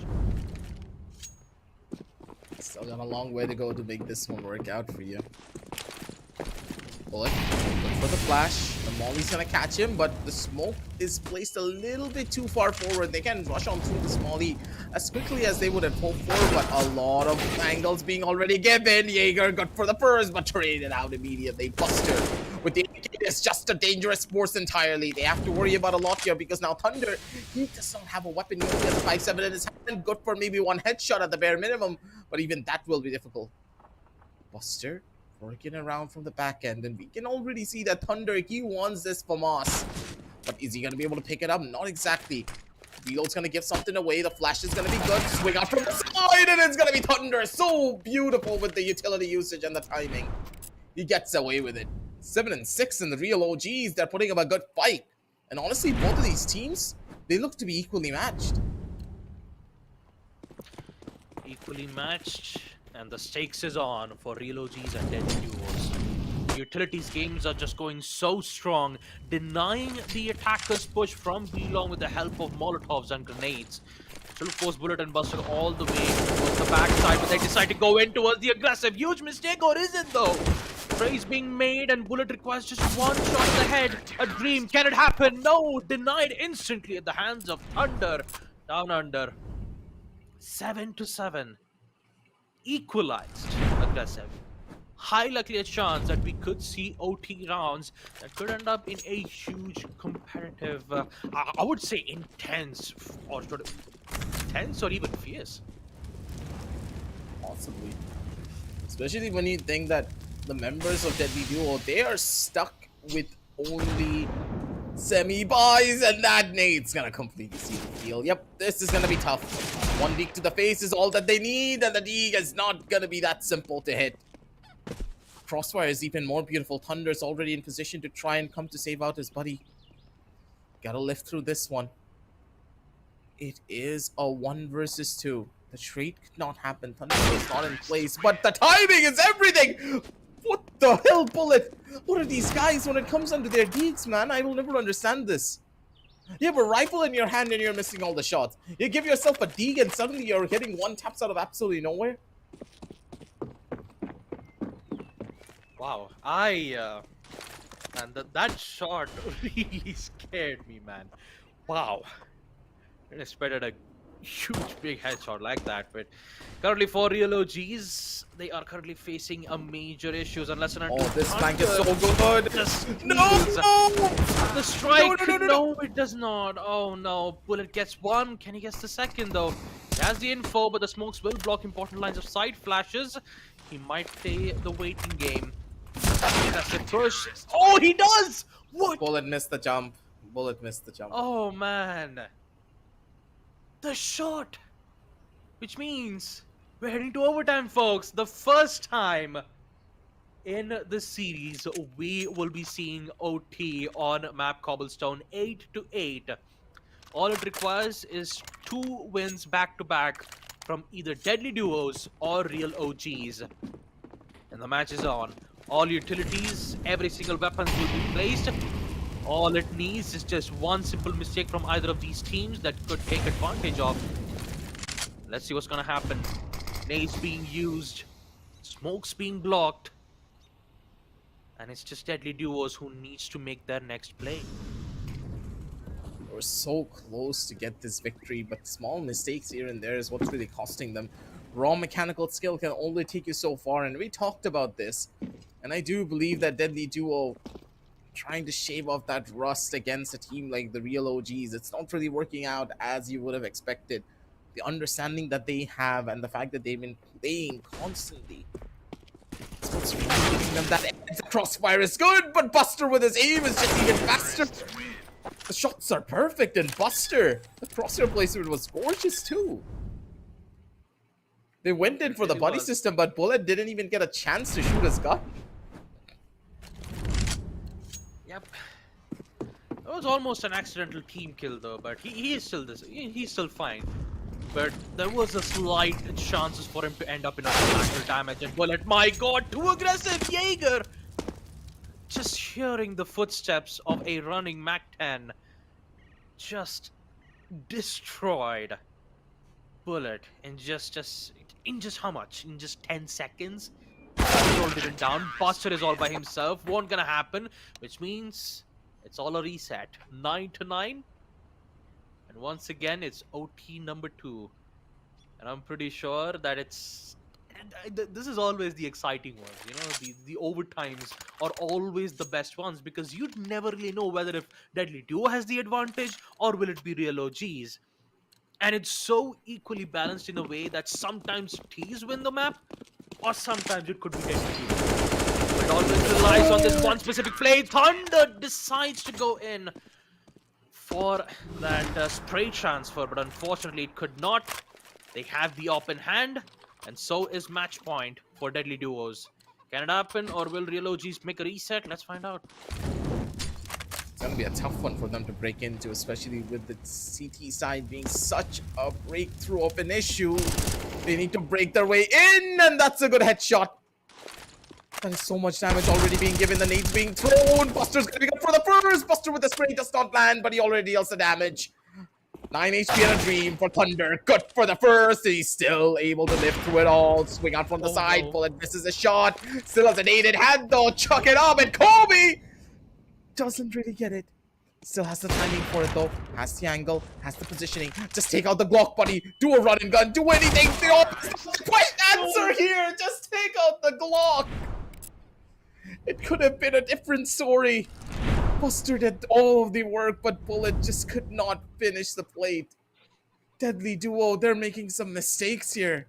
And these mistakes are costing them big time. Man, real OGs are not out of this just yet, folks. Even if they lost those important rounds, they are still back in action. Such a risky maneuver too from the YeGaZzz and Mac-10. Be able to give at least one player's information, and that would be blocked instantly with the help of that smoke. Helping his team to proceed towards the CT side. That's exactly where Buster is waiting and expecting for him to arrive at that crosshairs. Still at the waiting game because they're trying to see whether they can bait a utility or two from Deadly Duos. And oh, the peek from Bullet misses the opportunity. And that control is going to be so devastating for Deadly Duos, but they're just playing mind games at this point. Sometimes it's be long, sometimes it's tunnels. But I believe the sound has already been given, and Buster is trying to check things out. Finds one important kill, That's the bomb. and that, yeah, it's the bomb down. And what's going to be the reply from Jaeger, because he only has the Mac 10. Long range gunfight is exactly what Buster's going to do. Nade will connect, and also the Good. confirmation of the kill. Deadly duo on OT match point number 3. The biggest question for real OGs: can they bring it back? Can they secure it? Could happen. There's a good possibility here. Things are gonna be tough to try and break into though regardless. He's gonna be bullet with the op once more. He needs to work some magic with it. He has the cat one angle, and I don't believe they have a flash to throw him out of this. They're popping one. Flash is gonna be good, but it catches out on his teammate. Good positioning and good util. Bullet, a wall bang. Gets him down to 1 HP. Positioning is perfect, but still the trade is even better. A 1-for-1, and he now knows that Jaeger's on very low HP. A good shot to the body and a flick and a half. 12 and 10 as Deadly Duo. They're able to get this one through. Mistake after mistake, but at the very end, they were able to finish it off. And my god. Oh wait, sorry, it's not over if I recall. Oh, it's not over yet. Oh Yeah, this it is match match point. They have to swap. Ow. They have to swap. It's been a while since They I have to last seen a swap. wingman overtime. It's been Yeah. forever. Yeah, it's been for us too. For a moment there, I thought it was Deadly Duo who secured it, but yeah, they still have to secure one more round again. But I've got to say that peak though from the P250 was just really good, man. I kid you not. For real OGs, the pressure is on for them. Buster Okay, Buster. getting a So headshot, where? dude. Just out of nowhere, he secures the headshot, and there Yeah, you now go. it's done. Finally, 13 Now to it's 13 to 10. Deadly Duo will secure it again. I got totally confused with the OT for a moment. That I thought it was just 2 matches to win, but 2 rounds to win on OT. But yeah, you Yeah. require 3 rounds for that. So yeah, apologies for that. But yeah, back at the casters cam, and we'll get to see team, you know, Team Deadly Duos proceeding into the next phase. So congratulations to them. An amazing performance that we've seen, and also the first time that we'll be witnessing maximum overtime all the way towards round 3, right? I believe it was round 3 OT where we did get to see Team Deadly Duo securing the matchup. Close rounds, close encounters, and I still gotta appreciate the way how Bullet played with his op, man. I mean, sometimes he's in the fountain, sometimes he's playing such close range, very risky positions to be with. But if you're confident in securing those shots, that is more than enough to put yourselves in a major advantage. And I've got to admit, it was just a real fun match to look at, man. That's for certain. I do believe right at the very end, the real OGs just didn't have any more strats left. They started pushing out of catwalk without any form of a flash, no smokes being really present, no one opting to go in for a flank either. They were just really stumped and wanted to finish off the game. They gave up hope a little bit too early, and the members of Deadly Duo, they just use their experience. They're able to go in for the long game. They don't have to worry about what's going to come towards them because, hey, you just take your time, play it slow, take it steady. Doesn't matter if it goes to 5, 6, 7 OTs. We're still going to be able to perform at the highest peak and at the highest level because we are built that way. Deadly Duo, they did perfect when it came down to the long haul. And I'll have to say that the real OGs played phenomenal as well. The utility usage was good. They knew how to adapt and change out their strategies depending on what the members of Deadly Duos had in store. And to push a match over onto the third overtime, that is a feat that you can be proud of, especially against the household names such as Buster and Bullet. Yeah, it was a really tough fight, but in the end, we still have to declare the dinner. We have to still declare the winner, nonetheless.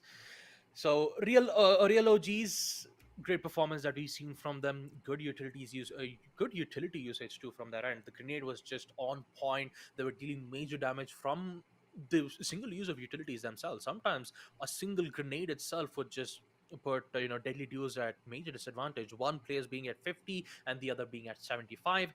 That are those numbers. It's actually good for the CTs, because for the M4, since you'll be spraying most of the time, securing one shot would be more than enough for from the side for team real OGs to secure those win, and they evidently did. I mean, most of the matchups. And the only thing that Deadly Duo was doing at that moment was that they were trying to install fear at their hands, especially when a Bullet with his AK, when we did get to see from the side of real OGs doing the same thing, having the op playing from the same angle that Bullet was playing in the first place, playing near towards Fountain. The push happened. Next thing you know, Bullet just ends up getting two headshots back to back with an AK-47.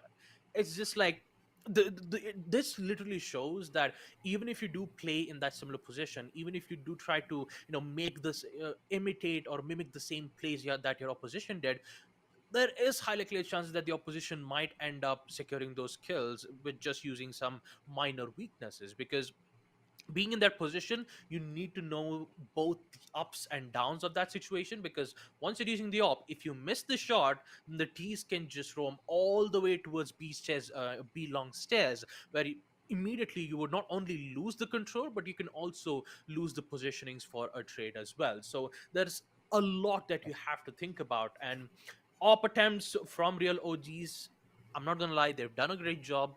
They did try their best efforts, but in the end, it will be Deadly Duo. Buster and Bullet was just crazy with their shots.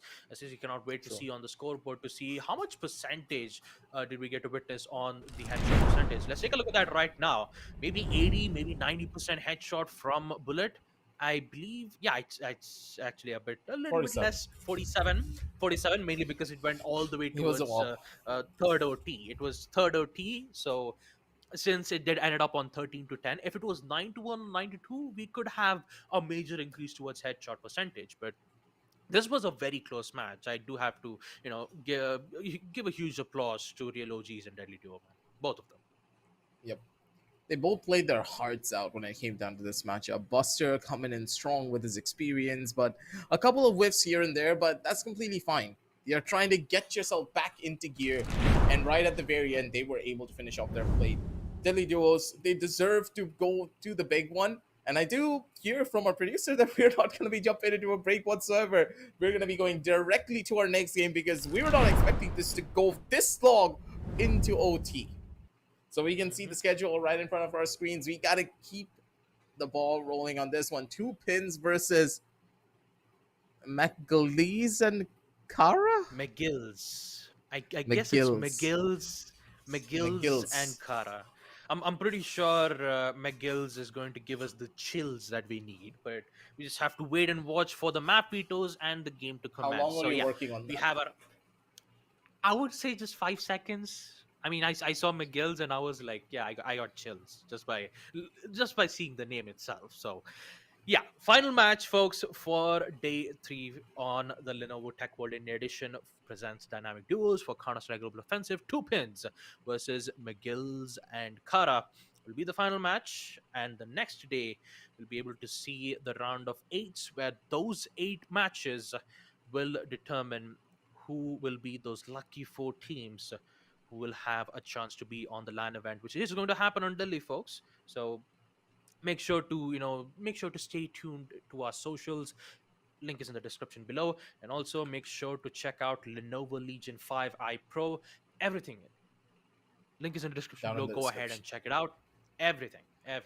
But yeah, talk about match number 5, 2 pins. Currently, I believe there's a coin toss happening right now about who's going on the T side and who's going on CTs, but we still have no idea about the map vetoes, right? We had 4 cobblestones back to back in today. Yesterday was, well, once again, 4 cobblestones, except one was Cobblestones. Boyard, I believe.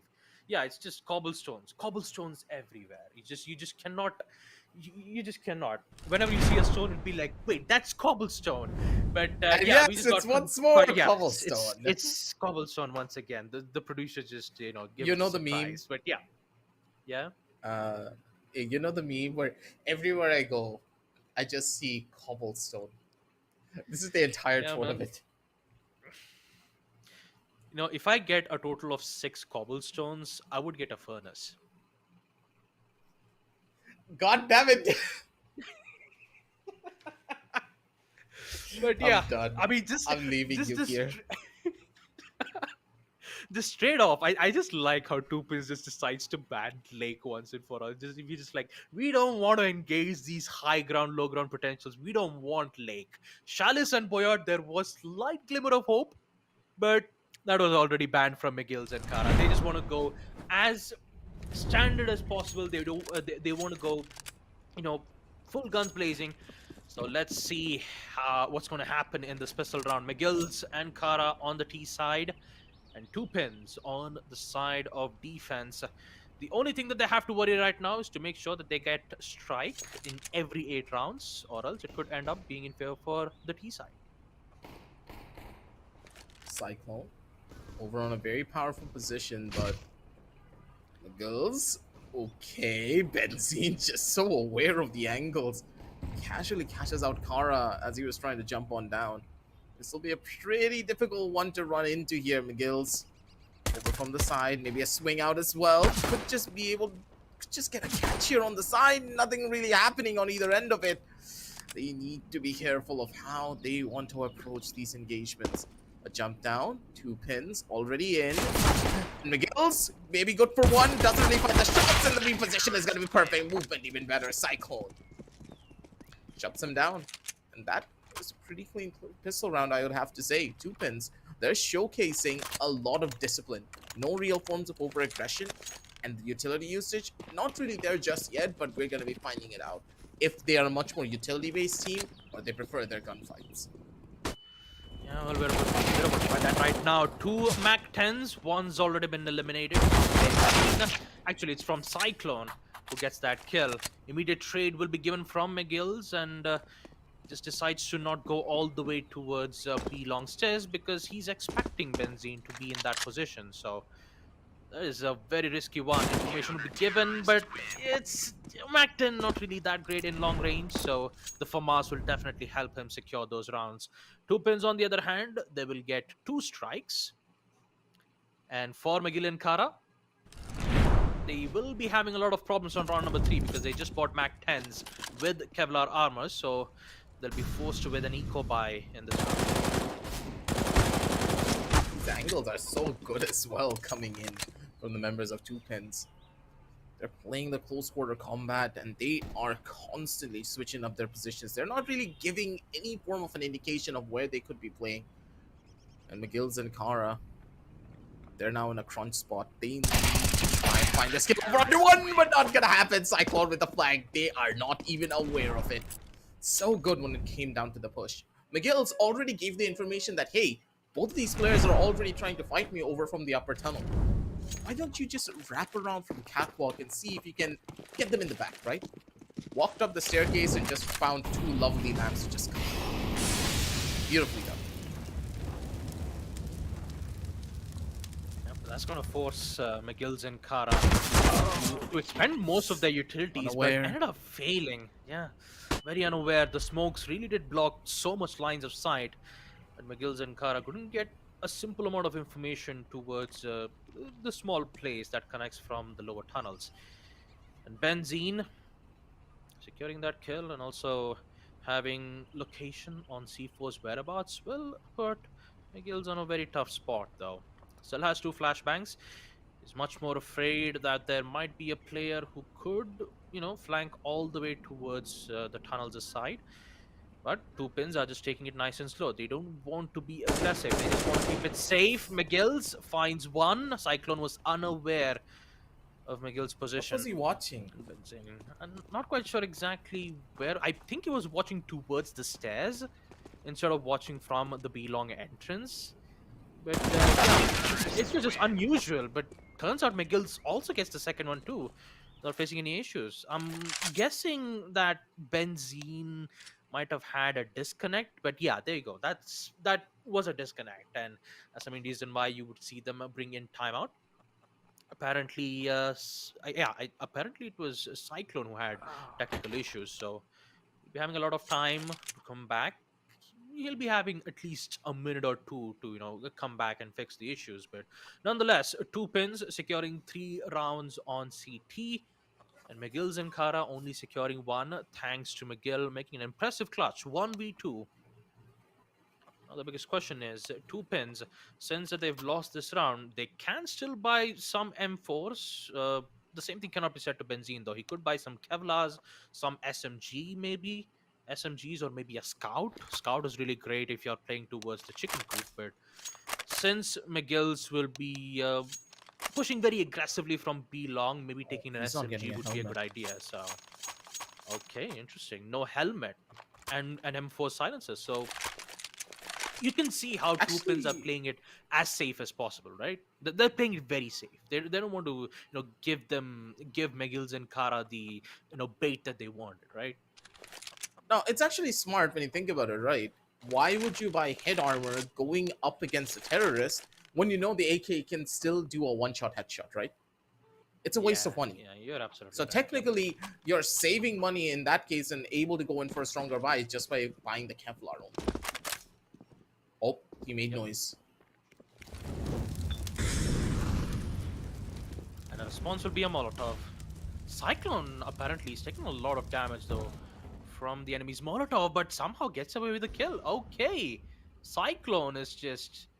He's on a right now. And Benzene. Oh Okay, my god, McGill. kills! He gave me the chills. What a man! He sent shivers down my spine. That is for sure, man. 1v1. McGill's. You could say that there is still fight in him left. Oh man, that I did not expect. Op versus an AK. Flashes, smokes, everything is available for McGill. And Cyclone just requires an info. And once again, you could see how safe two pins are playing at this moment. The difference is, finds one, fails it. Whiff. Oh man, that's gotta hurt. And this is like how the chicken just arrived right into a CT. Maybe he just interacted towards it, but yeah, McGill on the other hand, just beautiful performance from this man right here. 5 kills, 2 back-to-back 1v2 clutches, important ones that will bring McGill's back up on the track in the first half. And this time it's two pins who are facing a major deficit. Utility used to just go though regardless. Just need to get this bomb down over into a position. The spray is not gonna be that good. Benzene. He panicked under the pressure. He's not gonna be able to find that one. And for Cyclone, pain and suffering is all that he knows. And that's the timing for one, but the crossfire is just already present. Kara, 3 for the kill. 3 and 3 and 2 pins. They're now under a lot of pressure when you think about it, because on Cobblestone, when you are on the counter-terrorist side, you need to be the ones to rack up those rounds because you don't want to go towards the terrorist side if you're not confident in what you can do. And from what I can see, the members of 2pin, they're not really playing that aggressive and they're playing very disciplined, while McGill's and Kara, they're just in certain situations out-aiming them. And that level of outplay potential, you just cannot quantify. How do you counteract their hyper-aggressive playstyle? You need to use utility to try and slow them down and make them uncomfortable. But for 2pins, they don't have the luxury to go in for utility like that.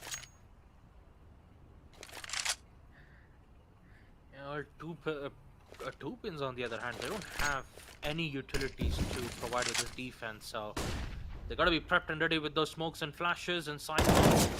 Info. This is the shot. He finds 2 info though. That is good. He knows that people are coming towards me long. They can provide important crossfire angles.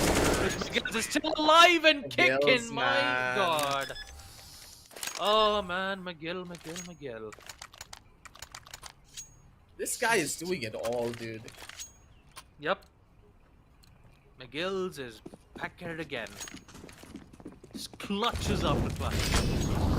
But, the same thing can be said with the Molly though, but yeah. Yep, that is gonna cause some problems. Now it's up to McGill's once more to try and maybe find a clutch here. Waiting for an over-aggressive player to push up from the other side, but no one's really giving them anything here. 2pins, they know they did do a little bit of an oopsie from the backup rounds. So now McGill's, he needs to play this one smart. Is he going to be expecting this angle? Is he going to be expecting this fight? Is the real question. Sound's already given away, so we know that Benzene's going to be ready for this engagement. Early on the top side, crosshair placement could be better, but still, regardless, the snap is present. But looking at the movement, the flank, it's already open. Flashes are coming out, swing out from the side, and they have the angle under lockdown.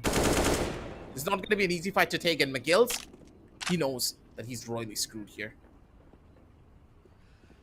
Two pins, they need to play accordingly to trade because Miguel's is currently, you know, posing a danger towards two pins in defensive hold. But yeah, finally they'll be able to remove Miguel's and end the first half on a 4-4. So two pins, the way how they played their, defensive hold is that they played very passive, they played very defensively, and the third thing, they were very, very about their eco rounds. So, most of the time you only saw them bring Kevlars.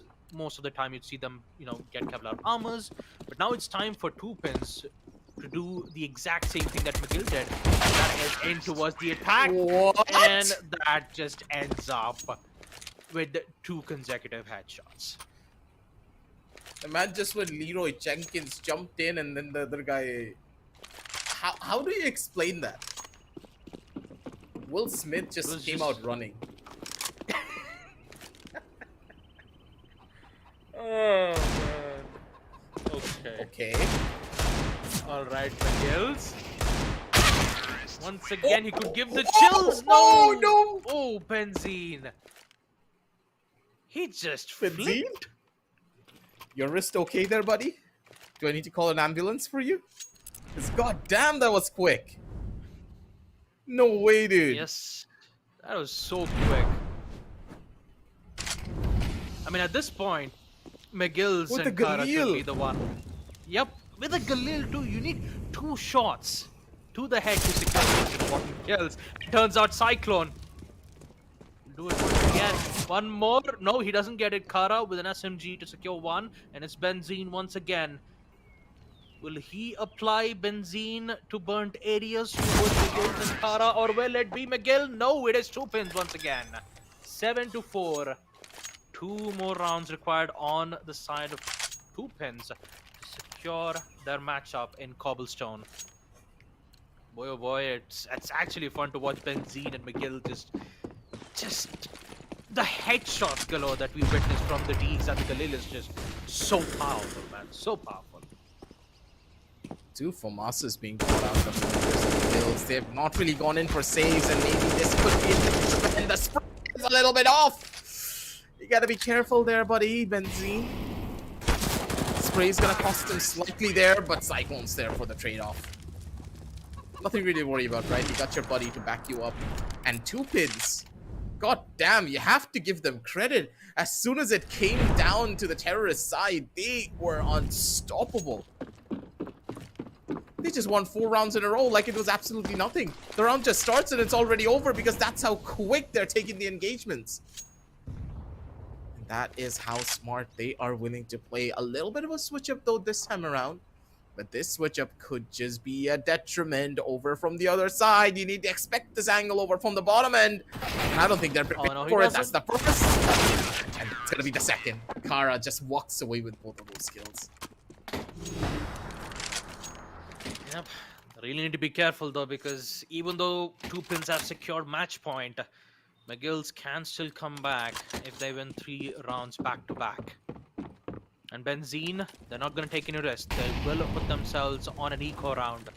Only Kevlars, no smokes and flashbangs. And the rest is up to McGill's to, change the course of this map. See whether if it will favor to them.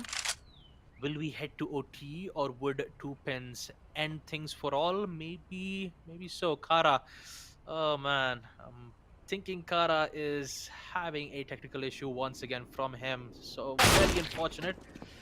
So unfortunate. Oh man, 1v2 though for McGill. Once again, can he be the savior for this matchup in Cobblestone to put themselves back up on track? We just have to wait and find out. Post-plant it is. 8K, powerful weapon on long range. All it requires is just one shot to the head. Both of them. One of them only having a Tech 9 and a Deagle. So there is still a chance for McGill to secure this 1v2. He needs to arrive very close. Damage has been dealt. So is the Tech 9 rushing towards the fountain. And Benzine finally gets his compound.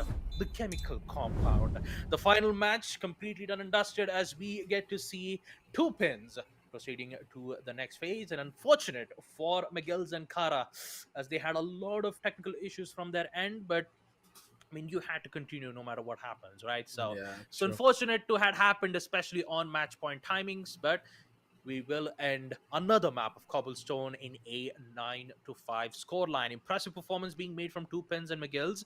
McGill's was usually the one, usually you could call him as the clutch master at this point. 1v2 clutches, he's clutched around like 3 to 4 rounds while he was on the T side. But Two Pins, on the other hand, they were playing very passive, very defensive. They had invested a lot more on rifles than investing a True. lot on utilities. So the Two Pins really was shook a bit, especially when it comes to their CT's hold. But once the second half came into play, it was just all over for McGill's and Kara. I think that McGill's and CARA just fell short when it came down to their economy. The counter-terrorist economy is probably the worst that I've ever seen. And still to this day, and I've been playing CS for almost 5 years. When you think about it, the counter-terrorist economy is so bad that it's very difficult to control. There are cases you need to go in for 2 eco rounds to even go in for a proper buy, and still have enough money to even salvage something in the following round. That's how bad it can be. So if you're not controlling that economy that well, you're gonna just fall into that trap. While on the other side, we do see the members of Two Pins control their economy well when it came down to the counter-terrorist side, but they were losing a lot of space. And those 1v2 clutches from McGill's, that is something that you can rely on in certain situations, but that's the thing. It's a clutch. Can you always rely on a player to go in for a clutch? No. We saw that right at the very end. No. CARA was having a technical difficulty, but McGill's by himself, he can't always do that. Too many different angles to consider, too many different situations that he needed to take an account of. It's a sad story for McGill's and CARA, but I would say they played it really well. They have the mechanical skill for it, and McGill's is just absolutely phenomenal when it comes down to his shots. But confidence is something you cannot just manifest out of absolutely anywhere. You need to feel yourself on the server. And here, the members of Two Pins, they just were on fire. Yeah. I mean, just like I said, when it comes to the buy phase itself, Two Pins was heavily relied on buying rifles itself. In fact, they bought 2 FAMAS in round number 2. Usually, when you see on the CT side, you usually go with a few SMGs, followed up with the usual smokes and flashbangs. But using the FAMAS in second round shows how confident Two Pins were in winning the round, because round number 2, Two Pins secured the round, which means that they had FAMAS on round number 3, which was even much more better for them because it was bonus round. So since they had FAMAS in hand, in the next round number 3, they had ample amount of utilities for them to proceed with smokes and grenades. It was more than enough for them to secure round number 3 without facing any hiccups, or so they thought, because McGill was like, all right, good. That's good economy games being played from you guys. I'm about to do a 1v2 clutch for the past 3 to 4 rounds and just dismantle anything that the CTs had from their Yep. end. So let's take a look at the scoreboard once again. 9-5. McGill's and CARA. It's just great efforts being made from these guys, but unfortunately they have to bow out of the competition. 10 kills to McGill's 50% headshot, and then we have Cyclone with 14, and the chemical compound benzene with a total of 8. As soon as I saw benzene, for some reason, I thought of Buckminster Fullerene. I don't know why that compound just resonates with me each and every time I see benzene. But moving on back from that, Two Pins, Oh, they yes, deserve this victory. it just brings me to those titration days where I had to pass my college. Benzene. But yeah, anyways, like, jokes aside, folks, Two Pins, congratulations to them. They will proceed to the round of ace, which will happen on tomorrow. So that's all our 5 matches done and dusted for day 3 of the Lenovo Tech World India Edition presents Dynamic Duos for Counter-Strike Global Offensive. Make sure to check out the laptop, Lenovo Legion 5i Pro, and also make sure to check out our socials of the Esports Club, Twitter, Instagram, Facebook, even more so on YouTube. Make sure to subscribe and like our video as well. Until then, we'll be taking our leave. This will be me, Baba Gusta, alongside Aggressive, and we will see you guys in tomorrow of round of 8. Stay tuned.